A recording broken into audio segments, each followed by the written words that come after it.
DSP Venkatareddy గారు, ఇంకా వేదికపైనటువంటి MPDO గారు, తహసీల్దార్ గారు, ఈ కార్యక్రమంలో పాల్గొన్న పత్రికా ప్రతినిధులు, ఎలక్ట్రిక్ ప్రింట్ మీడియా అందరికీ నా యొక్క జైభీములు, నమస్సుమాంజలు. ముఖ్యంగా ఒక్క నిమిషం మా అక్కలు చెల్లెమ్మలు ఒక నిమిషం సిద్ధంగా ఉండాలి. కొన్ని నిమిషాలు ఈ నుండి నేను ఎక్కువ టైం తీసుకోను. మా గౌతమి కూడా సంఘటన మరి సభ్య సమాజాన్ని తలదించుకునేలా ఉన్నది. ఇటువంటి సంఘటనలు ఇక్కడ కూడా పునరుద్ధం కావద్దని మరి గౌరవ కలెక్టర్ గారు, అడిషనల్ కలెక్టర్ గారు, ఎస్పీ గారు కూడా ఇంకా అవకాశాలు కూడా నిర్వహించాలనుకుంటారు. మరి అన్ని గ్రామాల్లో కూడా కూడా జరుగుతుందని కూడా ఆర్డర్ ఇచ్చినట్టు మా దృష్టికి వచ్చింది. ముఖ్యంగా నేనుకున్నటువంటి మా అడిషనల్ కలెక్టర్ గారిని, మా డిఎస్పీ గారిని కోరేది ఏంటంటే ఆర్డీఓ గారిని కూడా ప్రతి నెల చివరి రోజున సివిల్ రైడ్ జరపాలి.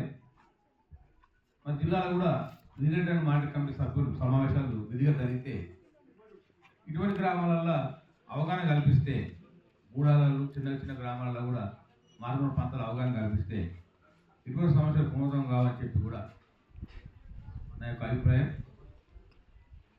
నేను జిల్లా యంత్రాంగం ఇక్కడ మన కలెక్టర్ గారు ఇప్పుడు మీటింగ్ ఉన్నది, అక్కడ కలెక్టర్ గారు ఉంటారు, వాళ్ళందరూ చెప్పడం జరుగుతుంది. ప్రతి నెల కూడా విధిగా జరిగితే బాగుంటుందని కూడా నా యొక్క అభిప్రాయం. నేను ఇంతకుముందే అందరు ఎస్పీలకు, కలెక్టర్లకు కూడా ఒక జీవో లెటర్ రాసినాం.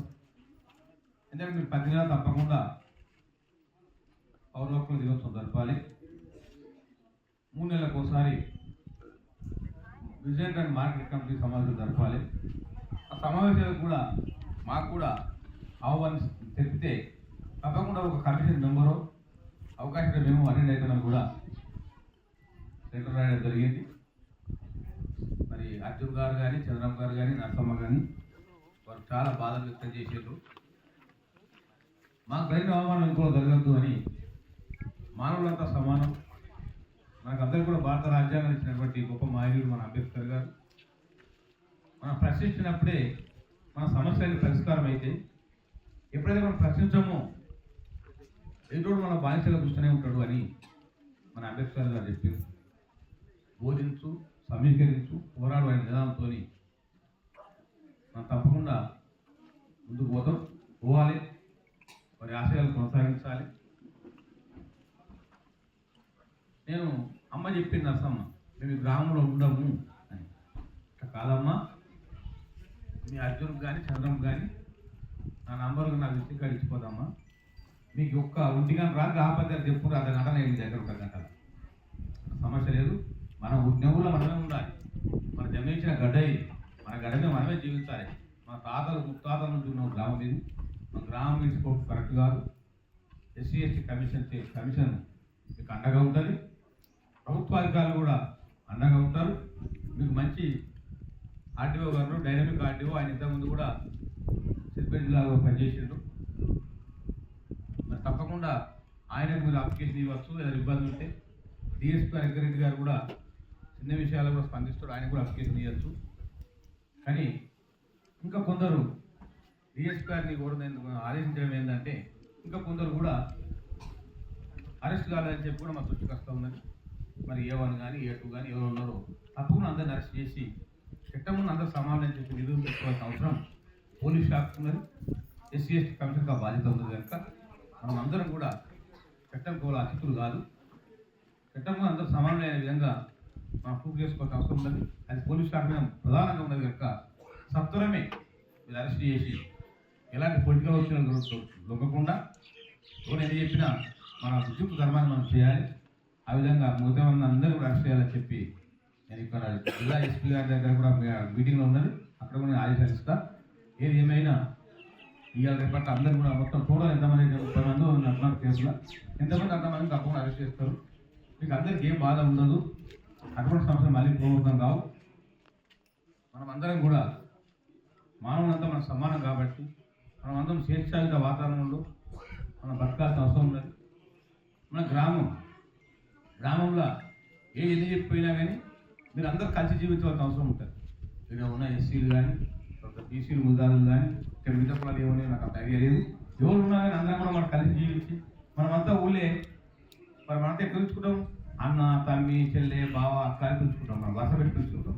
అటువంటి వాతావరణం కూడా మనం ఉన్నాం కనుక అటువంటి అవకాశం రావద్దని, ఇటువంటి సంఘటన మనం ఏ జిల్లాలో ఎక్కడ జరగద్దని కూడా మరి కలెక్టర్ గారికి ఎస్పీ గారికి తగిన ఆదేశాలు ఇస్తాం.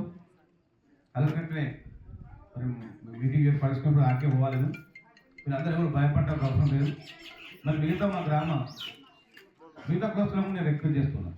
నా అప్పీల్ గుజరాత్లకు కానీ ఇంకా మిగతా ఏ కులాలు ఉన్నా కానీ మా గౌతోజు కూడా అందరికీ కూడా నేను విజ్ఞప్తి చేస్తున్నా, ఎస్సీలతో సహా మనమంతా కలిసిమెలిసి ఉండాలి. మానవులంతా సమానం.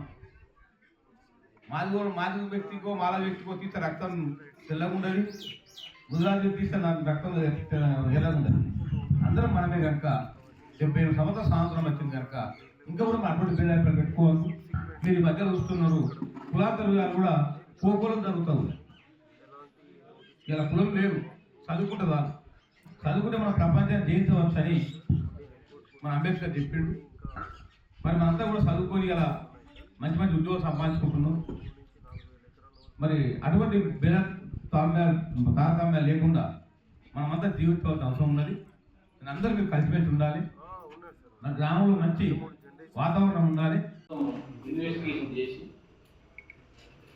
మన స్టేషన్కి వెళ్ళిపోకుండా మన వ్యక్తి బ్యాక్గ్రౌండ్ ఏంటి, ఇంతకుముందు కేసులు ఉన్నాయా, క్రిమినల్ కేసులు ఉన్నాయా, ఎస్సీఎస్ కేసులు ఉన్నాయని చెప్పి చూసి వీలైనంత వరకు కోర్టుకు పంపించే ప్రయత్నం చేస్తే బాగుంటుంది. స్టేషన్కి వెళ్ళే వరకు ఇది ఇంతే కదా అని చెప్పి ప్రజల్లో భయం లేకపోయి ఇంకా రోజు కేసు పెరిగేటువంటి అవకాశం ఉన్నది.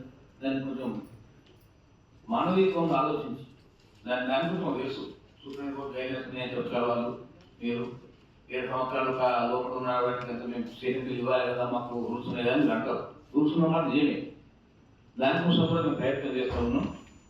మన national SC commission member Goddapalli Ramachandran గారు కూడా మన ఆఫీస్కి ఇన్వైట్ చేసి ఆయన కూడా పిటిషన్ ఇచ్చినాం. మరి అక్టోబర్ 1 నాడు ST commission member Hussain Naik కూడా మా ఎస్సీ కమిషన్ ఆఫీస్కు విజిట్కు రావడం జరుగుతున్నది. ఆయన దృష్టి కూడా అవుతాం. మేము ఒకటే కోరుతున్నాం ఏంటంటే డీటెయిల్ ఫుల్ లెటర్ రాసినాయి. ఎస్సీ కేసులలో 40 months కాకుండా బెయిల్ ఇవ్వద్దు, ఇది స్పెషల్ చట్టం అని చెప్పి కూడా చెప్పడం జరుగుతున్నది.